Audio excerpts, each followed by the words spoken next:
Que a graça e a paz do Senhor esteja com todos, sejam muito bem-vindos. Estarei narrando o sermão de Hayden Wilson Tozer, o Consolador, o Espírito Santo, João 14:26. Ao negligenciarem ou negarem a divindade de Cristo, os liberais têm cometido um trágico erro, pois isso lhes deixa com um Cristo imperfeito, cuja morte foi um mero martírio e cuja ressurreição é um mito.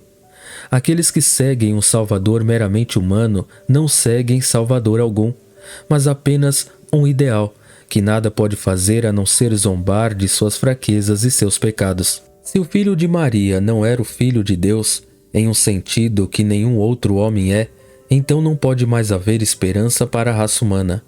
Se ele, que chamou a si mesmo de luz do mundo, foi somente uma tocha trêmula e vacilante, então a escuridão que envolve como mortalha a terra está aqui para ficar. Os assim chamados líderes cristãos dão de ombros, mas tal atitude não os exime da responsabilidade em relação às almas de seus rebanhos. Deus lhe pedirá contas pelo dano causado aos simples que confiaram neles como guias espirituais. Por mais condenáveis que sejam os atos dos liberais por negarem a divindade de Cristo, aqueles de nós que têm orgulho de nossa ortodoxia não devem permitir que a nossa indignação nos prive de ver as nossas próprias deficiências. Certamente, não é hora para autocongratulações, pois também temos, em anos recentes, cometido um erro dispendioso na religião, o qual traça um paralelo muito próximo ao erro dos liberais. Nosso equívoco, ou devo dizer francamente, nosso pecado, tem sido o de negligenciar a doutrina do Espírito a ponto de basicamente negar o lugar que lhe é devido na divindade.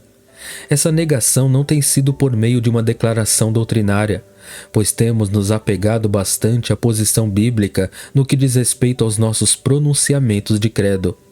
O nosso credo formal é sólido, a ruptura está em nosso credo prático. Não se trata de uma distinção insignificante. Uma doutrina possui valor prático somente quando é predominante em nossos pensamentos e influencia nossa vida. Por esse teste, a doutrina do Espírito Santo, como defendida pelos cristãos evangélicos de hoje, quase não possui nenhum valor prático. Na maioria das igrejas cristãs, o Espírito é praticamente negligenciado. Quer esteja presente, quer ausente, isso não faz diferença a ninguém. Uma breve menção lhe é feita na doxologia e na bênção apostólica. A parte disso, o Espírito quase inexiste. Ignoramos o Espírito de tal maneira que podemos ser chamados de trinitaristas apenas por cortesia. A doutrina cristã da Trindade ousadamente declara a igualdade das três pessoas e o direito do Espírito de ser adorado e glorificado. Tudo que for menos que isso não é trinitarismo. Nossa negligência quanto à doutrina da bendita terceira pessoa causou e tem causado sérias consequências, pois doutrina é dinamite. Ela deve ter uma ênfase suficientemente nítida para ser detonada antes de seu poder ser liberado. Falhando essa detonação, ela pode permanecer dormente, sem efeito, no fundo de nossa mente pelo resto de nossa vida. A doutrina do Espírito é dinamite enterrada. Seu poder aguarda ser descoberto e usado pela Igreja. O poder do Espírito não será concedido a ninguém alheio à verdade pneumatológica. O Espírito Santo não se importa de modo algum se o mencionamos em nosso credo ou no verso de nossos inários. Ele aguarda nossa ênfase. Quando ele adentrar o pensamento dos que ensinam, adentrará a expectativa dos ouvintes. Quando o Espírito Santo deixar de ser incidental, tornando-se uma vez mais fundamental, seu poder será afirmado uma vez mais entre as pessoas que se autodenominam cristãs. A ideia do Espírito, defendida pelo membro comum da Igreja, é tão vaga a ponto de poder ser considerada inexistente. Ao pensar sobre o assunto, o mais provável é que ele tente imaginar uma nebulosa substância como uma fumaça invisível que é dita como presente nas igrejas e pairando sobre pessoas boas à beira da morte. Sinceramente, ele não acredita nisso, mas deseja crer em algo. Contudo, não se sentindo disposto à tarefa de examinar a verdade à luz das Escrituras, O homem compromete-se a crer no Espírito desde que este permaneça o mais distante possível do centro de sua vida, impedindo que faça qualquer diferença em tudo que o afete na prática. Essa descrição abrange um surpreendente e grande número de pessoas sérias que sinceramente tentam ser cristãs. Agora, como deveríamos pensar no Espírito? Uma resposta completa poderia demandar vários volumes. O melhor que podemos fazer é apenas apontar para a graciosa unção do alto e esperar que o próprio desejo do leitor possa estimulá-lo a conhecer a bendita terceira pessoa por si mesmo. Se eu lesse corretamente o registro da experiência cristã ao longo dos anos, veria que os que mais desfrutaram do poder do Espírito são os que menos têm a falar sobre ele por meio de uma definição intencional. Os santos da Bíblia, que caminharam no Espírito, jamais tentaram explicá-lo. Nos tempos pós-bíblicos, muitos que foram cheios e dotados pelo Espírito foram, pelas limitações de seus talentos literários, impedidos de nos revelar muito sobre ele. Esses escritores não possuíam dons de autoanálise, mas viviam em uma simplicidade interior inquestionável. Para eles, o Espírito deveria ser amado e deveríamos nos relacionar com ele da mesma forma que o fazemos com o próprio Senhor Jesus. Eles se perderiam totalmente em qualquer discussão metafísica sobre a natureza do Espírito, mas não teriam problema algum em clamar pelo poder do Espírito para terem uma vida santa e um serviço frutífero. Isso é como deveria ser. A experiência pessoal deve sempre ser prioritária na vida real. O mais importante é que experimentamos a realidade pelo método mais curto e direto. Uma criança pode alimentar-se de uma comida nutritiva sem conhecer nada sobre química ou nutrição. Um rapaz do campo pode conhecer as delícias de um amor puro, sem jamais ter ouvido sobre Sigmund Freud ou Havelock Ellis. O conhecimento pela familiaridade é sempre melhor do que o mero conhecimento pela descrição, sendo que o primeiro não pressupõe o segundo nem o implica. Na religião, mais do que em qualquer outro campo da experiência humana, uma contundente distinção deve sempre ser feita entre conhecer a respeito e conhecer. A distinção é a mesma entre conhecer sobre alimentos e comê-los de verdade. Um homem pode morrer de inanição mesmo conhecendo tudo sobre pães, da mesma forma que um homem pode permanecer espiritualmente morto, embora conheça todos os fatos históricos sobre o cristianismo. E a vida eterna é esta, que te conheçam a ti, o único Deus verdadeiro, e a Jesus Cristo a quem enviaste. João 17:3. Temos apenas que adicionar uma palavra extra neste versículo para ver quão imensa é a diferença entre conhecer a respeito e conhecer. E a vida eterna é esta, que conheçam sobre ti o único Deus verdadeiro e a Jesus Cristo a quem enviaste. Essa única palavra faz toda a diferença entre a vida e morte, pois ela atinge a própria raiz do versículo e altera sua teologia de forma radical e vital. Por tudo isso, não devemos subestimar a importância do mero conhecimento a respeito. Seu valor reside em sua capacidade de despertar em nós o desejo de conhecer em uma experiência real. Portanto, o conhecimento pela descrição pode conduzir ao conhecimento por familiaridade. Pode conduzir, eu disse, mas não necessariamente o fará. Assim, não ousamos concluir que, pelo fato de conhecermos a respeito do Espírito, e só por essa razão, nós o conhecemos de fato e de verdade. Conhecer o Espírito resulta apenas de um encontro pessoal com o próprio Espírito Santo. Como devemos pensar sobre o Espírito? Muito pode ser aprendido sobre o Espírito Santo a partir da própria palavra Espírito. Essa palavra significa existência em um nível acima e além da matéria. Significa vida subsistindo em outro modo. O Espírito é uma substância que não tem peso, dimensão, tamanho e nem extensão no espaço. Essas qualidades pertencem à matéria e não podem ser aplicadas ao Espírito. Não obstante, o Espírito possui um ser verdadeiro e é objetivamente real. Se é difícil visualizar isso, simplesmente deixe passar, pois no melhor caso é uma desajeitada tentativa de a mente compreender o que está acima de seu poder. E não há nenhum dano se, em nosso pensamento sobre o espírito, formos obrigados, pelas limitações de nosso intelecto, a vesti-lo com alguma forma material familiar. Como devemos pensar sobre o espírito? A Bíblia e a teologia cristã concordam com o ensino de que ele é uma pessoa, dotado de todas as qualidades de personalidade como emoção, inteligência e vontade. Ele conhece, deseja, ama, sente afeição, empatia e compaixão.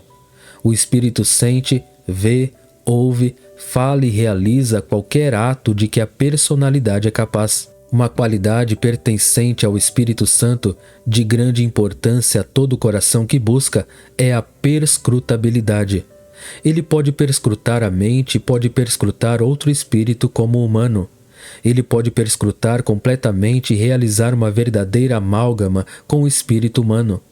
Ele pode invadir o coração do homem e ali fazer morada sem expulsar nada essencialmente humano. A integridade da personalidade humana permanece inalterada. Apenas o mal moral é forçado a sair. O problema metafísico aqui envolvido não pode ser evitado nem resolvido.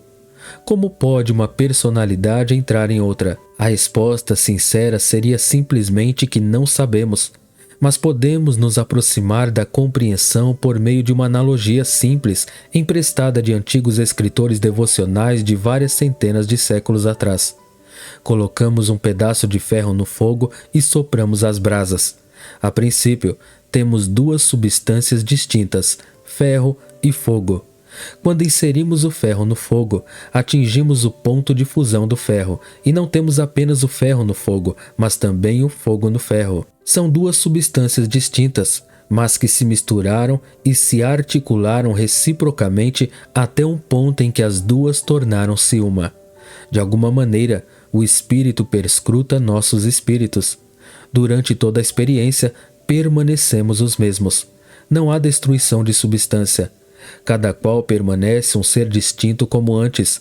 A diferença é que agora o espírito perscruta e preenche a nossa personalidade, e isso significa sermos experiencialmente um com Deus. Como devemos pensar sobre o espírito? A Bíblia declara que ele é Deus. Toda qualidade pertencente ao Todo-Poderoso é abertamente atribuída a ele. Tudo que Deus é, declara-se o mesmo do Espírito. O Espírito de Deus é um com Deus e igual a ele, assim como o Espírito de um homem é um com um homem e igual a ele.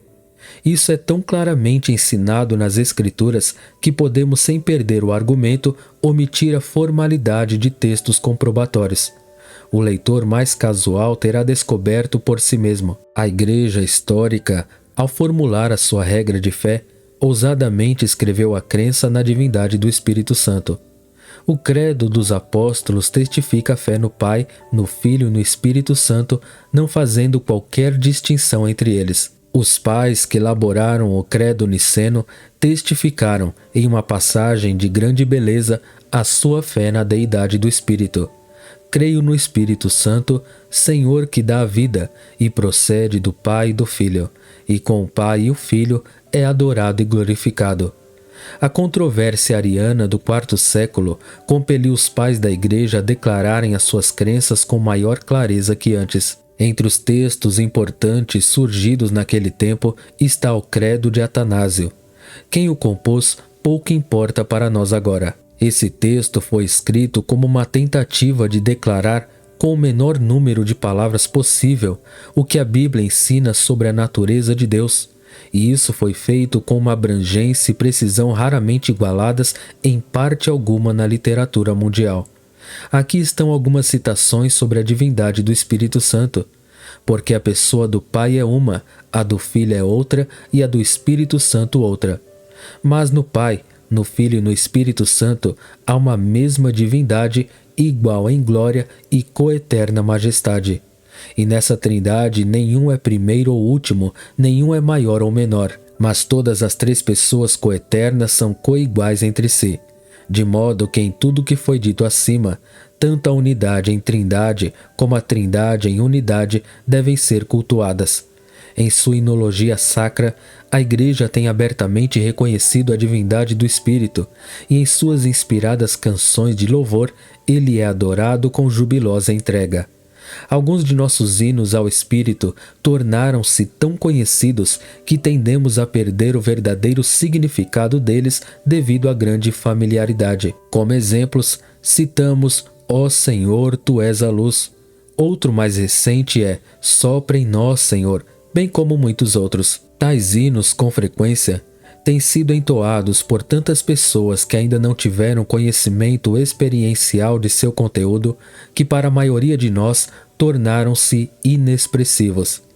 Nos trabalhos poéticos de Frederick Faber, eu descobri um hino ao Espírito Santo que classifico como um dos mais sublimes já escritos, mas pelo que sei, o texto não recebeu uma música, ou se isso aconteceu, não é cantado hoje em nenhuma igreja que eu conheça. A razão pode estar no fato de o texto personificar uma experiência pessoal com o Espírito Santo tão profunda, tão íntima, tão intensa, que não encontra correspondência nos corações dos adoradores do evangelicalismo de nossos dias. Menciono aqui 3 estrofes. Fonte de amor, Tu mesmo, Deus verdadeiro, que por dias eternos do Pai e do Filho tens fluído de maneiras não criadas. Temo a Ti, amor infinito, Deus verdadeiro, fonte de graça singular. E agora, diante de Teu trono bendito, meu pecaminoso eu vem se humilhar. Ó luz, ó amor, ó próprio Deus, não ouso mais olhar para os maravilhosos atributos Teus e Teu misterioso trilhar. Essas linhas possuem tudo para compor um grande hino: teologia sólida, estrutura suave, beleza lírica, elevada compreensão de ideias profundas e uma grande carga de sentimentos religiosos elevados. No entanto, elas estão em completo esquecimento. Creio que um poderoso ressurgimento do poder do Espírito entre nós abrirá novamente os poços de hinos há muito esquecidos. A canção jamais pode trazer o Espírito Santo, mas o Espírito Santo invariavelmente traz a canção. O que temos na doutrina cristã do Espírito Santo é a divindade presente entre nós. Ele não é apenas o mensageiro de Deus, mas ele é Deus em contato com suas criaturas, realizando nelas e entre elas uma obra salvadora e renovadora. As pessoas da Trindade jamais trabalham separadamente. Não ousamos pensar nelas de modo a dividir a substância. Todo ato de Deus é feito pelas 3 pessoas. Deus jamais está presente em um lugar sem a presença das outras 2. Deus não pode dividir-se. Onde o Espírito está, lá estão o Pai e o Filho. Viremos para ele e faremos nele morada. João 14:23. Para a realização de alguma obra específica, uma pessoa pode, por um tempo, ser mais proeminente que as demais, porém nunca essa pessoa está sozinha. Deus está com a Trindade onde quer que esteja presente. Para a reverente questão, como Deus é? Uma resposta adequada sempre será: Ele é como Cristo. Pois Cristo é Deus, e o homem que andou entre nós na Palestina era Deus agindo como Ele mesmo na situação familiar em que a sua encarnação o colocou. Para a pergunta como o Espírito é, a resposta sempre deve ser: Ele é como Cristo, pois o Espírito é a essência do Pai e do Filho. Como nos sentimos em relação a Cristo e ao nosso Pai que está no céu, assim devemos nos sentir em relação ao Espírito do Pai e do Filho. O Espírito Santo é o Espírito de vida, de luz e de amor. Em sua natureza não criada, ele é um ilimitado oceano de fogo, fluindo em movimento constante, operando à medida que move os eternos propósitos de Deus. Com respeito à natureza, ele realiza um tipo de trabalho, com relação ao mundo outro e no tocante à igreja ainda outro. E cada ato seu está em conformidade com a vontade do Deus Trino. Ele jamais efetua um ato por impulso, nem por uma decisão apressada ou arbitrária. Por ser o Espírito do Pai, ele sente por seu povo exatamente o que o Pai sente, de modo que não deve haver de nossa parte qualquer sensação de estranheza em sua presença. Ele sempre agirá como Jesus, com compaixão pelos pecadores, com terna afeição pelos santos, com a mais piedosa e amorosa ternura em relação ao sofrimento humano. É tempo de nos arrependermos, pois nossas transgressões contra a bendita terceira pessoa têm sido muitas e graves. Amargamente temos maltratado o Espírito na casa daqueles que são amigos dele, o temos sacrificado em seu próprio templo, assim como eles crucificaram o Filho Eterno no monte em Jerusalém. E os pregos que usamos não são de ferro, mas do mais fino e precioso material com qual a vida é feita. De nosso coração, extraímos os reinados metais da vontade, do sentimento e do pensamento, e com eles fabricamos os pregos da suspeita, da rebelião e da negligência. Por meio de pensamentos indignos sobre ele e atitudes pouco amistosas, o entristecemos e o extinguimos por dias sem fim. O arrependimento mais genuíno e aceitável é mudar os atos dos quais nos arrependemos. 1000 anos de remorso por uma ação não agradariam a Deus tanto quanto uma mudança de conduta e uma vida renovada.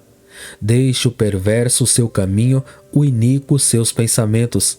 Converta-se ao Senhor, que se compadecerá dele, e volte-se para o nosso Deus, porque é rico em perdoar. Isaías 55:7. A melhor maneira de repararmos nossa negligência é não negligenciar mais.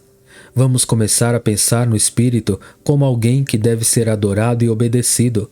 Entreguemos a Ele cada espaço no templo do nosso coração, insistindo para que entre e seja Senhor e Mestre dentro de sua própria morada.